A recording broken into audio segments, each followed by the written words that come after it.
What's up guys? I hope you are doing well. ये वीर welcome to stellar family. तो कैसे हो दोस्तों? मैं आशा करता हूँ शानदार तरीके से आप लोग अपनी लाइफ को एंजॉय कर रहे हो, अपनी सेहत, फैमिली और पढ़ाई का ध्यान काफी अच्छे से रख रहे हो। तो ये जो वीडियो है ये हर एक एग्जाम के लिए आप लोगों को फायदा पहुंचाने वाली है, चाहे आप लोग इंडिया के अंदर किसी भी एग्जाम की तैयारी क्यों ना कर रहे हो। यहाँ पर यूपीएससी या ईपीएफओ लिखा हुआ है, इसका मतलब ये नहीं कि बस इन्हीं एग्जाम में फायदा पहुंचाएगी। आप लोगों को ये स्टेट के जितने भी एग्जाम होते हैं उनके अंदर फायदा पहुंचाएगी, और किसी भी एग्जाम की आप लोग तैयारी कर रहे हैं ये एक अच्छा लेवल आप लोग का तैयार कर देगी, ताकि आप लोग उस एग्जाम में जाकर कंफर्टेबल फील करो। बस आप लोग एक छोटा सा काम करना है, जैसे ही स्क्रीन पर आप लोग क्वेश्चन दिखेगा, मेरे आंसर बताने से पहले एक बार खुद से उसको अटेम्प्ट कर देखिए। इससे ये होगा, अगर आप लोग उसको यहीं पर ही एक बार गलत कर लेंगे तो फिर एग्जाम में आप लोग उसको गलत नहीं करेंगे। सही होता है तो अच्छी बात है, गलत हो जाता है तो और भी अच्छी बात है। इसका मतलब ये होगा कि अब एग्जाम में आप लोग उसको याद रखोगे, क्योंकि गलती जो है नॉर्मली इंसान याद रख लेता है। तो इससे काफी अच्छा फायदा आप लोगों को देखने को मिलेगा। और इसी के साथ में वीडियो कंप्लीट होने के बाद में अपना स्कोर जरूर देखा कीजिए कि आप लोगों का स्कोर बढ़ रहा है या घट रहा है। अगर घट रहा है तो थोड़ा सा देखिए कहां पर कमी रह रही है, आप लोगों को उसके ऊपर किस तरीके से काम करना है, और बढ़ रहा है तो फिर अच्छी बात है, और अच्छे से आप लोगों को फोकस देकर आगे बढ़ना है। और वीडियो सुनने के बाद में लगेगा कि पीडीएफ आप लोगों को चाहिए तो टेलीग्राम से जाकर इसको डाउनलोड कर लीजिएगा, लिंक वीडियो के नीचे आप लोगों को इसका डिस्क्रिप्शन बॉक्स में मिल जाएगा। ओके, तो आइए आज का डिस्कशन स्टार्ट करते हैं बिना किसी देरी के। आज का फर्स्ट क्वेश्चन देखते हैं।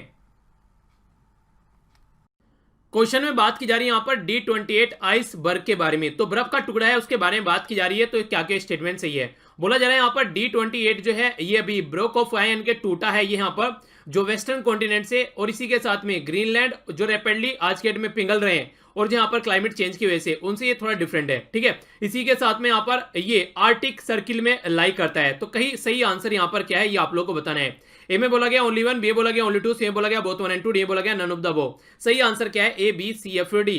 तो जो सही आंसर है यहाँ पर इसका ये है ए। तो यानी कि फर्स्ट स्टेटमेंट यहां पर सही है, पर लेकिन यहां पर सेकंड स्टेटमेंट गलत है। रीजन क्या है? रीजन यहां पर ये है आर्टिक सर्किल में नहीं पाया जाता है, ये अंटार्कटिका वाले रीजन में पाया जाता है। तो इसलिए यहां पर आंसर क्या हो गया? आंसर इसका ए हो गया।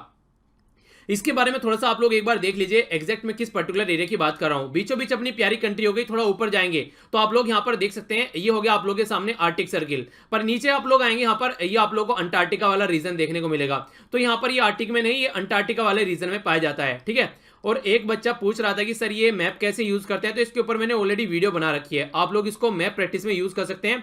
ये पूरा आप लोग इसको देख सकते हैं, तो कैसे कैसे यूज करना है उसके ऊपर एक पूरी वीडियो मैंने बना रखी है, जाकर सर्च कर लीजिएगा, मैप प्रैक्टिस बाय वीर आप लोग को मिल जाएगी। ठीक है, बाकी इसके बारे में अगर थोड़ा सा और डिटेल में आप लोग जानेंगे तो यहाँ पर जो बात की जा रही है अंटार्कटिका वाले रीजन में, इसी के साथ में जो बोला जा रहा है ये पर्टिकुलर रीजन आप लोग यहाँ पर देखिए, आप लोग इसको और अंडरस्टैंड कर पाएंगे। ये हो गया अंटार्कटिका वाला रीजन। तो यहाँ पर ये पर्टिकुलर रीजन है जिसके बारे में हम लोग बात करें, D28 आइसबर्ग। ठीक है, तो ये है पर्टिकुलर रीजन जो कि साउथ पोल पृथ्वी का है, जहां पर ये टूटकर थोड़ा सा अलग आप लोगों को नजर आ रहा है। इसके बारे में थोड़ा सा अगर क्वेश्चन में आप लोग देखेंगे, यहां पर जिक्र किया गया ग्रीनलैंड के बारे में भी। एक बार लोकेशन आप लोग समझ लीजिए, ग्रीनलैंड आप लोगों को यहां पर ऊपर नजर आएगा, ये आर्टिक रीजन में है। ठीक है, ये काफी लार्ज स्केल पर पिघल रहा है आज की डेट में, और यहां पर यह माना जा रहा है इसके पिघलने की वजह से ओशन का लेवल काफी लार्ज स्केल पर बढ़ता हुआ नजर आ रहा है। तो यहां पर ग्रीनलैंड हो गया, पास में ये आइसलैंड हो गया, और हम लोग बात कर रहे हैं यहां पर ये अंटार्कटिका वाले रीजन की। तो यहां पर जो बात की जा रही है ये अंटार्कटिका वाला रीजन है, जहां पर ये पर्टिकुलर पोर्शन अलग हुआ है अभी टूट के, जिसको D28 आइसबर्ग से नाम से आप लोग पुकारते हैं। ठीक है,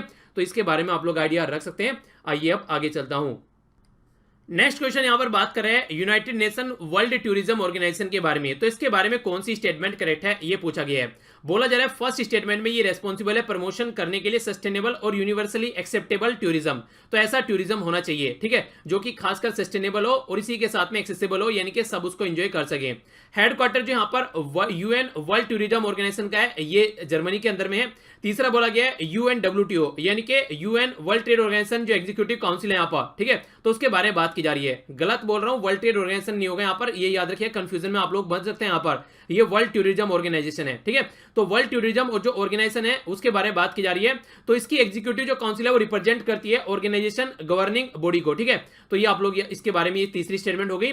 काउंसिल जो है वो मीट करती है थ्राइस ए ईयर। तो सही स्टेटमेंट क्या है? ए में बोला गया 1 एंड 2, बी में बोला गया 2 एंड 3, सी में बोला गया 1 एंड 3, डी में बोला गया 2 and 4। A B C F D. सही आंसर क्या है? सही आंसर है यहाँ पर इसका सी, यानी कि फर्स्ट एंड थर्ड स्टेटमेंट तो बिल्कुल सही है। फर्स्ट और थर्ड स्टेटमेंट सही है, पर लेकिन सेकंड और फोर्थ स्टेटमेंट गलत है। सेकंड स्टेटमेंट क्यों गलत है? क्योंकि इसका हेडक्वार्टर स्पेन में है, ना कि जर्मनी में है। स्पेन में जो मैड्रिड सिटी है वहां पर आप लोगों को इसका हेडक्वार्टर नजर आएगा। लास्ट वाली में बोला गया कि ये थ्राइस ए ईयर मिलती है, ये गलत स्टेटमेंट है। ये यहां पर ट्वाइस ए ईयर आप लोगों को देखने को मिलेगा, ठीक है ना, यानी कि एटलीस्ट ट्वाइस ए ईयर, ठीक है। तो यहां पर थ्राइस नहीं है, ट्वाइस है, साल में 2 बार मिलती है। तो आंसर यहां पर इसका सी हो गया। नेक्स्ट क्वेश्चन में बात की जा रही है प्रधानमंत्री जन आरोग्य योजना के बारे में, जिसको पीएमजेएवाई भी आप लोग पुकारते हैं। कौन सी स्टेटमेंट करेक्ट है ये बताना है। बोला गया है कि यहां पर ये प्रोवाइड करती है कैशलेस, यानी कि कैश नहीं है बिल्कुल, आप लोगों को ये सब कुछ फैसिलिटी ऑनलाइन प्रोवाइड करा दी जाएगी। हेल्थ केयर सर्विस, और ये बेनिफिशियरी को जो है यहाँ पर पॉइंट ऑफ सर्विस प्रोवाइड कराते हैं, यानी कि आप लोग बिल्कुल प्रॉब्लम करने की जरूरत नहीं है कि कैश ले जाने की जरूरत नहीं है, वहीं पर ये आप लोग ऑलरेडी ये आप लोगों को फैसिलिटी प्रोवाइड करा देगा। ये बोला जा रहा है कि ये है वर्ल्ड की largest health care insurance assurance scheme, जो कि फुल्ली यहां पर फंडेड की जाती है, फाइनेंस की जाती है स्टेट गवर्नमेंट के द्वारा। करेक्ट स्टेटमेंट क्या है? ए में बोला गया 1 ओनली, बी बोला गया 2 ओनली, सी बोला गया बोथ 1 एंड 2, डी बोला गया none of the above. A B C F D सही आंसर क्या है? सही आंसर यहां पर इसका ए, फर्स्ट स्टेटमेंट सही है, पर लेकिन सेकंड स्टेटमेंट गलत है। ये जो स्कीम है ये यहां पर सेंट्रल सेक्टर स्कीम है, यानी कि कंप्लीटली जो फंड की जाती है वो सेंटर के द्वारा फंड की जाती है, ना कि स्टेट के द्वारा फंड की जाती है। और इसमें लगभग जो बोला गया बेनिफिशियरी जो रहने वाले हैं ये 10.74 करोड़ जो हैं वो यहां पर बेनिफिशियरी रहने वाले हैं, और ये कैशलेस फैसिलिटी प्रोवाइड कराता है यहां पर, यानी कि 5 लाख पर ईयर पर फैमिली को प्रोवाइड कराया जाएगा इस स्कीम के तहत। ये एक तरीके से इंश्योरेंस स्कीम है, हेल्थ इंश्योरेंस आप लोग इसको बोल सकते हैं। तो ये काफी अच्छी स्कीम बोली गई और काफी इसको सराहा भी गया रिसेंटली। आंसर इसका ए हो गया। आगे चलता हूं। नेक्स्ट क्वेश्चन में बात की जा रही है ड्रोन इन्वेस्टर नेटवर्क समिट के बारे में 2019। ये रिसेंटली इसके बारे में कौन सी स्टेटमेंट करेक्ट है ये बताना है। ड्रोन इन्वेस्टर नेटवर्क समिट 2019 ये अभी रिसेंटली मुंबई में देखने को मिली पहली स्टेटमेंट। ऑर्गेनाइज कराई गई है वर्ल्ड इकोनॉमिक फोरम के द्वारा under Ministry of Civil Aviation के द्वारा। यहां पर इनॉग्रेल जो ड्रोन इन्वेस्टर नेटवर्क समिट है ये जूरिक में हुई थी 2018 में। करेक्ट स्टेटमेंट क्या है? ए में बोला गया 1 एंड 2, बी में बोला गया 2 एंड 3, सी में बोला गया 1 एंड 3, डी में बोला गया ऑल ऑफ द अबव। सही आंसर क्या है? A B C F D. सही आंसर है यहां पर इसका बी, यानी कि 2 एंड 3 स्टेटमेंट से ये, पर फर्स्ट स्टेटमेंट गलत है। रीजन क्या है? यहां पर ये कहां पर हुई है अभी रिसेंटली? ये दिल्ली में हुई है, ना कि मुंबई में। तो ये स्टेटमेंट गलत है, बाकी दोनों की दोनों स्टेटमेंट बिल्कुल सही है। तो यहां पर आंसर इसका बी हो गया। थोड़ा सा डिटेल में इसके बारे में जान लेते हैं। ये जो है बेसिकली अभी हम लोगों ने बात की कि ड्रोन इन्वेस्टर नेटवर्क समिट, तो ये 2019 की न्यू दिल्ली में हुई, ऑर्गेनाइज कराई गई है वर्ल्ड इकोनॉमिक फोरम, और हमारी कंट्री में जो मिनिस्ट्री ऑफ सिविल एविएशन है, वर्ल्ड इकोनॉमिक फोरम है, उसका काफी कंट्रीब्यूशन रहता है जो ड्रोन से रिलेटेड पॉलिसीज हैं, ताकि उनको ढंग से इंप्लीमेंट किया जा सके। इसी के साथ में जो कंपोजिशन है यहाँ पर, वो यहाँ पर गवर्नमेंट जो एविएशन एजेंसी, इसी के साथ में एकेडमिशियंस और जो स्टेब्लिश करने वाली ड्रोन एंटिटी है वो यहाँ पर देखने को मिलेगी। जो यहाँ पर इनॉग्रेल जो इसकी मीटिंग थी जूरिक में थी, और ये आप लोग कहां पर नजर आएगा? ये स्विट्जरलैंड में नजर आएगा, जो कि 2018 में जहां पर ये मीटिंग हुई है। ठीक है, तो ये भी आप लोगों के माइंड में कंफ्यूजन नहीं होना चाहिए अगर क्वेश्चन इसके बारे में पूछा जाए तो इससे रिलेटेड जो भी चैलेंजेस आएंगे सामने वो सारी चीजों को यहां पर सोल्व किया जाएगा, ये अलग अलग स्केल पर जाकर। ठीक है, तो आंसर बी हो गया। आगे बढ़ते हैं। नेक्स्ट क्वेश्चन यहां पर ये बात की जा रही है RUCO के बारे में। इसको बोलते हैं यहां पर बात की जा रही है रीपर्पोज। ठीक है, तो ये याद रखिएगा, यूज्ड कुकिंग ऑयल, यानी कि एक तरीके से आप लोग इसको बोल सकते हैं कि जो ऑलरेडी यूज्ड हो चुका है कुकिंग ऑयल उसको फिर से यूज करना है। कौन सी स्टेटमेंट इसके बारे में सही है? तो यहां पर बोला गया लॉन्च किया गया यहां पर ये programme Ministry of human resource and development के द्वारा। दूसरी स्टेटमेंट बोला गया कि यहां पर जो एक तरीके से कलेक्ट किया जाएगा जो भी यहां पर कुकिंग ऑयल होगा जो यूज्ड होगा, और फिर उसको बायोडीजल में यहां पर यूज किया जाएगा एक तरीके से बनाने में। जो food safety and standard authority of India है उसके द्वारा यहां पर बोला गया कि मोर देन 100 लीटर जो ऑयल है वो फ्राइंग जो भी किया जाता है वो सारा इकट्ठा किया जाएगा। रजिस्टर इंश्योर जो used cooking oil hand over जो रजिस्ट्रार कलेक्टिंग एजेंसी है उनको यहां पर ये प्रोवाइड कराया जाएगा। करेक्ट स्टेटमेंट क्या है? ए में बोला गया 2 ओनली, बी में बोला गया 1 एंड 2, सी में बोला गया 2 एंड 3, डी में बोला गया नन ऑफ द अबव। सही आंसर क्या है? A B C F D. सही आंसर यहां पर इसका सी, यानी कि 2 एंड 3 स्टेटमेंट सही है, फर्स्ट स्टेटमेंट गलत है। रीजन क्या है? क्योंकि यहां पर FSSAI food safety and standard authority of India के द्वारा यहां पर ये लॉन्च किया गया, ना कि ministry of human resource development के द्वारा। तो ये स्टेटमेंट यहां पर गलत है, बाकी दोनों स्टेटमेंट सही है। इसके बारे में थोड़ा सा जान लेते हैं। देखिए, जब भी आप लोग यहां पर बात की जाए किसी भी ऐसे मैटर के बारे में जो एजुकेशन से रिलेटेड हो, वहां पर आप लोग याद रखते हैं कि हमारी कंट्री की जो ह्यूमन रिसोर्स डेवलपमेंट मिनिस्ट्री है वो काम करेगी। तो यहां पर तो इसको आप लोग कॉमन सेंस से भी ये स्टेटमेंट यहां पर बता सकते थे कि गलत है। जो सारा काम यहां पर किया जा रहा है, जैसे मान लीजिए आप लोग आज के डेट में देखते हैं जो बड़े बड़े होटल हैं, तो वो दुनिया भर का खाना बनाते हैं डेली, जिसमें 300 400 रूम होते हैं। अच्छे से वहां पर बहुत लार्ज स्केल पर जो कुकिंग ऑयल यूज किया जाता है, आप लोग को पता है अगर उसको रीयूज बार बार हम लोग करते हैं वो एक कैंसर जेनिक तत्व होता है जो कि कैंसर कैंसर एक तरीके से बॉडी में क्रिएट करता है, तो उसको रोका जा सके, उसी के चलते यहाँ पर ये प्रोग्राम स्टार्ट किया गया ताकि उसको यूज कर एक ऑयल भी बनाया जा सके जिसको हम लोग आगे यूज कर सकें, खासकर अपना पेट्रोलियम प्रोडक्ट की तरीके से, और यहाँ पर जो खासकर हेल्थ को भी अच्छा किया जा सके। तो food safety and standard authority के द्वारा यहाँ पर ये बेसिकली प्रोग्राम है जो कि दोनों तरीके से इसको हैंडल किया जा रहा है, और रजिस्टर एजेंसी ही बेसिकली इसको हैंडल करेंगे, कलेक्ट करेंगे, ऐसा नहीं है कोई भी आकर उठाकर ले जाएगा। ठीक है, आंसर सी हो गया। आगे चलते हैं। नेक्स्ट क्वेश्चन यहां पर बात कर रहे हैं, ये बात कर रहे हैं यहां पर जनरेशन अनलिमिटेड के बारे में। तो आखिर ये है क्या? बोला जा रहा है कि यूनिसेफ के द्वारा लेड ग्लोबल पार्टनरशिप का एक प्रोग्राम है जो यहाँ पर ये इंश्योर करता है कि 15 से लेकर 28 साल के जो 20 के जो भी लोग हैं यहाँ पर उनको स्टार्टिंग से अभी से सिखाकर चला जा सके, ताकि आने वाले टाइम में 2035 तक एक अच्छे लेवल का उनको एक एम्प्लॉयमेंट प्रोवाइड कराया जा सके। एम यही है यहाँ पर सॉल्यूशन, ताकि जो सेकेंडरी एज एजुकेशन है उसकी इसकी लर्निंग की जा सके, ताकि डिसेंट वर्क और एम्प्लॉयमेंट जनरेशन में फोकस किया जा सके। ठीक है, और यहाँ पर फोकस बेसिकली गर्ल्स के ऊपर भी दिया जा रहा है। सही स्टेटमेंट क्या है यहाँ पर? ए में बोला गया 1 ओनली, बी में बोला गया 1 एंड 2, सी में बोला गया 2 एंड 3, डी में बोला गया 1 एंड 3। सही आंसर क्या है? A B C F D. सही आंसर यहाँ पर इसका डी, यानी कि फर्स्ट और थर्ड स्टेटमेंट सही है, पर लेकिन सेकंड स्टेटमेंट यहाँ पर गलत है, क्योंकि जो यहाँ पर वो एज बोली गई यहाँ पर, ये एज यहाँ पर गलत दे रखी है। एज यहाँ पर 10 से लेकर 24 तक, और यहाँ पर बोला गया 15 से लेकर 28 तक। बाकी जो यहाँ पर ये टारगेट जो रखा गया है ये इंप्लीमेंट का ये रखा गया 2030 तक, ये 2035 तक नहीं है। ठीक है, तो 2030 तक है यहाँ पर, तो आंसर इसका डी हो गया।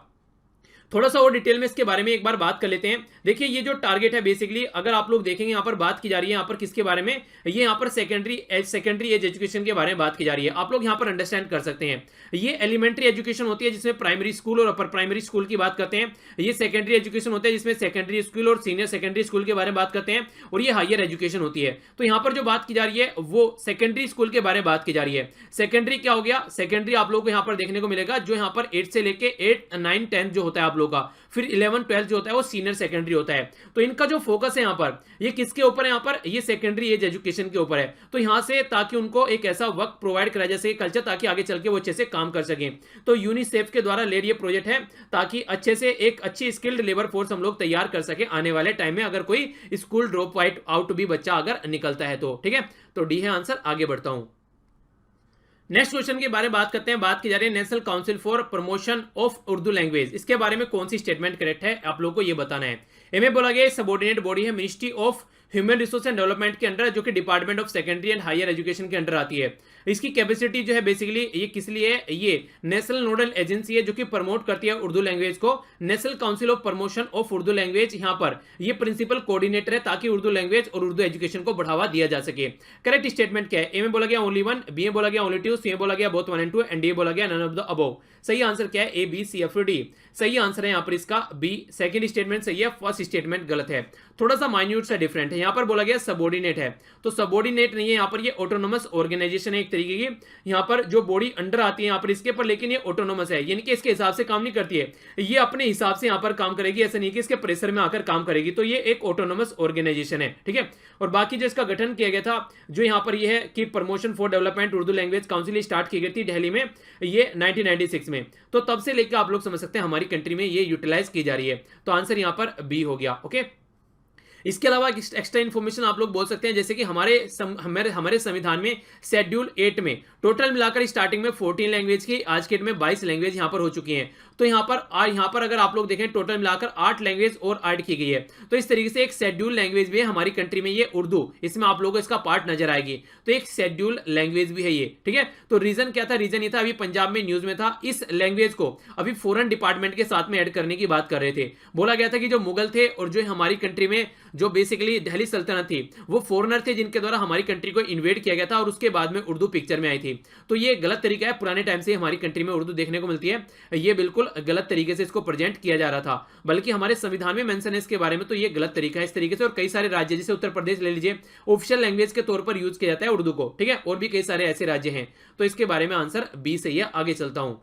इंपॉर्टेंट क्वेश्चन है, आसान सा, कई बार पूछा जा चुका है एग्जाम में। रेड क्लिफ कमेटी अपॉइंट की गई थी किस पर्पज के लिए? बोला गया सोल्व करने के लिए यहाँ पर प्रॉब्लम माइनॉरिटी इन इंडिया, यहाँ पर इसी के साथ में जो एक तरीके से इफेक्ट देने के लिए इंडिपेंडेंट बिल को यानी कि इंप्लीमेंट करने के लिए डी यहाँ पर बात की जा रही है डिलिमिट करने के लिए boundaries between India and Pakistan, और इसी के साथ में इंक्वायरी करने के लिए जो रेड्स हुए थे इट्स बंगाल में उसके ऊपर फोकस देने की बात की जा रही है जो दंगे हुए थे।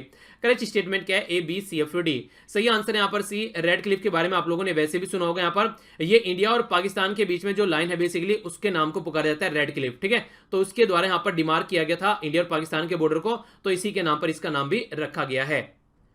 नेक्स्ट क्वेश्चन बोला जा रहा है कि कौन सी लार्जेस्ट कमेटी है पार्लियामेंट की, तो ये आप लोगों को बताना है। बोला गया है फर्स्ट में यहाँ पर the committee on public account, दूसरा बोला गया द कमेटी ऑन एस्टीमेट, तीसरा बोला गया the committee on public undertaking, D बोला गया द कमेटी ऑन पिटिशन। तो सही यहाँ पर आंसर क्या है? A B C F D. तो जो सही आंसर है यहाँ पर इसका ये है क्या? ये है यहाँ पर इसका बी, यानी कि कमेटी ऑफ एस्टीमेट। तो यहां पर ये लार्जेस्ट कमेटी पार्लियामेंट की बोली जाती है, जो कि टोटल मिलाकर कमेटी जो कंसिस्ट करती है वो 30 मेंबर आप लोगों को यहां पर नजर आएंगे, ठीक है। और एवरी ईयर यहां पर अमंग मेंबर से इसको फॉर्म किया जाता है, तो इंपॉर्टेंट है। बाकी कमिटीज जो है मैंने आप लोगों को डिटेल में पढ़ाई थी पॉलिटिकल लेक्चर में, आप लोग जाकर उनको देख सकते हैं। इंपॉर्टेंट क्वेश्चन यहां पर बात की जा रही है, जो गंगेटिक जो डॉल्फिन आज के डेट में जो गंगा के अंदर डॉल्फिन पाई जाती है उनकी संख्या घट रही है, तो कौन सा रीजन है अदर देन पोचिंग, यानी कि एक तो शिकार किया जाता है उसके अलावा और कौन सा रीजन है। सबसे पहली स्टेटमेंट में बोला गया है construction of the dam and the barrages on the river, तो जो यहाँ पर जो बांध वगैरह बनाए जाते हैं रिवर के ऊपर, एक वो रीजन है। यहां पर बात की जा रही है क्रोकोडाइल की संख्या बढ़ती जा रही है, इसकी वजह से इन जो डॉल्फिन की संख्या घटती जा रही है, मगरमच्छ की संख्या बढ़ने से इनकी संख्या घट रही है। इसी के साथ में बोला गया है जो यहां पर खासकर ट्रैप हो जाती हैं जो फिशिंग नेट में एक्सीडेंटली, तो उसकी वजह से भी इनकी संख्या घट रही है। सिंथेटिक फर्टिलाइजर यूज किए जाते हैं आसपास में एग्रीकल्चर एरिया जो कि रिवर के आसपास में है, और उसकी वजह से यहां पर इनकी मछली की सेहत के ऊपर इंपैक्ट पड़ रहा है। सही आंसर क्या है? ए बोला गया 1 एंड 2, बी बोला गया 2 एंड 3, सी बोला गया 1 एंड 3, डी बोला गया 1 2 3 4। सही आंसर क्या है? A B C F D. सही आंसर यहां पर इसका सी, यानी कि 1 3 एंड 4 स्टेटमेंट से ये सेकंड स्टेटमेंट गलत है। रीजन क्या है? क्रोकोडाइल का इसका कोई भी लेना देना नहीं है कि क्रोकोडाइल मगरमच्छ की संख्या बढ़ रही है तो इसकी वजह से इसके ऊपर इंपैक्ट पड़ रहा है। सारे इंपैक्ट जो मैक्सिमम है वो मैन मेड एक्टिविटीज है, यानी कि इंसानों के द्वारा की गई हरकतें हैं जिसकी वजह से इनकी संख्या पर इंपैक्ट पड़ रहा है, ठीक है। तो ये है टोटल आंसर। तो ये था टोटल आज का डिस्कशन। आई होप कि आप लोगों ने एंजॉय किया होगा। नेक्स्ट लेक्चर में मिलता हूं जो कि होगा द हिंदू न्यूज़पेपर का डिस्कशन। अगर आप लोगों को पसंद आए तो लेक्चर को लाइक जरूर कीजिएगा, नहीं पसंद आए तो डिसलाइक करने का भी पूरा हक है। तो मिलता हूं नेक्स्ट लेक्चर में। बड़ों को नमस्ते, छोटों को प्यार, छोटी सी लाइफ एंजॉय करा। तब तक के लिए जय हिंद।